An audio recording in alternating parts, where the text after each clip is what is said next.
Ken jij het Limburgs volkslied ook? Ik ken het Limburgs volkslied, want Is dat echt? mijn grootmoeder, mijn bebon, dat is iemand van Hammond-Achel.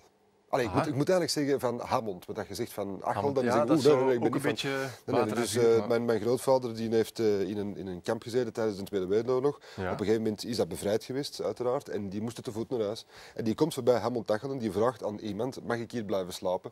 Waarop dat die boerin zegt van, pak maar de hoge schuur en hij gaat er slapen. En mijn grootmoeder was de dochter van die boerin, dus die is mee naar Antwerpen gegaan. En, Mooi. wel, dat is, ze vertelt dat degene, ik was er zelf niet bij. Maar, Maar kunnen we het proberen? En zij zong mij altijd, ik heb de tekst wel even moeten erbij nemen. Ja. Help eens even zo beginnen doen weer.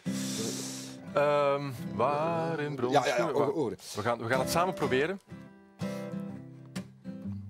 Waar in bronsgroen eikenhout nachtegaaltje zingt. Over het malse korenveld het lied des leeuweriks klinkt. Waar de hoorn der herders schalt langs der beekjes boord. Daar is mijn vaderland, Limburgs dierbaar oord.